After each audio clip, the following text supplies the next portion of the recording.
at this year's Tribeca Film Festival, there is a celebration of diversity with Juneteenth, Puerto Rican arts, and LGBTQ programming. So premiering tonight is the film Building a Bridge, which follows a priest on his journey to make the Catholic Church more accepting of the LGBTQ community.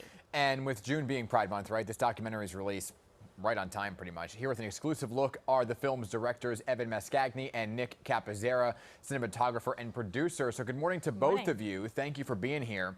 So let's begin first with talking about Building the Bridge and what inspired you both to work on this film, especially because this is something that has been a struggle in the Catholic Church for quite some time. Nick, we can begin with you. Well, I've been working with Evan since we graduated college about 10 years ago, and he's always finding interesting characters and stories to follow. And once I met Father Martin and we started filming, he was so magnetic and open and welcoming, and it just, went from there. Evan, it's Pride Month and also 5 years since the shooting at the Pulse nightclub in Florida. The clip that we're about to watch talks about how it was perceived in the religious community. So I want you to take a look and I'll ask you a question on the following of that. In other gun tragedies, the U.S. bishops and local bishops will say, usually, we stand with the victims of, wherever it is. If it's, God forbid, if it's like a Methodist church, we stand with all Methodists. And I couldn't believe that there was only a handful of bishops that said anything. It was at that time the largest mass shooting in U.S. history, and they were silent. And I couldn't believe that, and it just really angered me that even in death, these people were largely invisible to the church. So Nick had mentioned Father Martin. Evan, let's talk about this priest and why you decided to follow him. Yeah, so I'm originally from Kentucky. I grew up in a very Catholic community there. Sometimes I joke around, I didn't even know there were other religions growing up.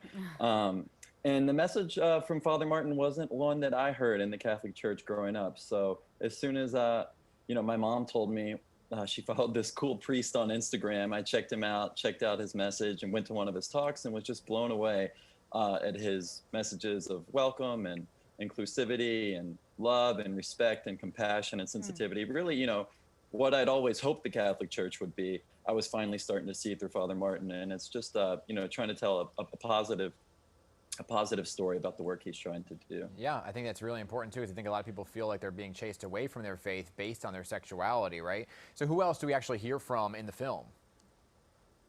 So we kind of follow Father Martin on his journey after the Pulse nightclub massacre sort of inspired him to write his book, Building a Bridge, and to do this LGBTQ ministry. So we meet a lot of folks along the way, LGBTQ Catholics, we chat with other priests, and then of course we meet with some folks who aren't huge fans of Father Martin and are often protesting events and trying to get his talks canceled. So we hear a range of voices in the documentary.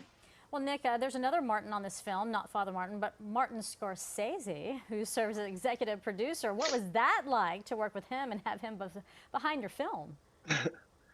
Well, I think I have to kick this one to Evan, because he's the man that made the magic happen. So I'll kick it to him because he has a better. How'd you make that happen then, Evan?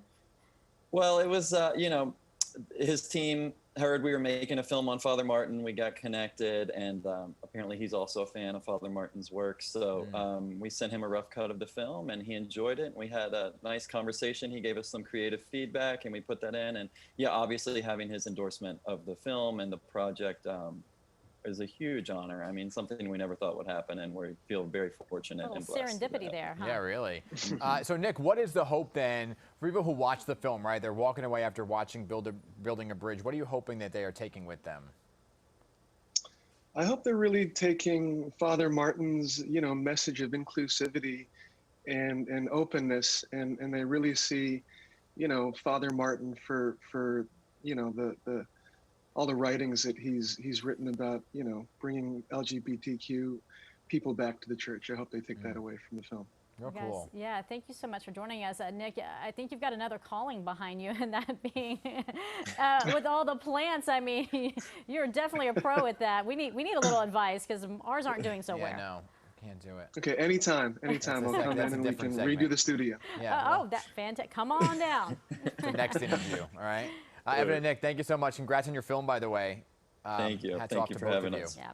Thank you Building both. bridges, absolutely. It premieres at the Tribeca Festival at Hudson Yards. And then tomorrow evening, there is an at-home screening as well, so you can catch it there. Very cool.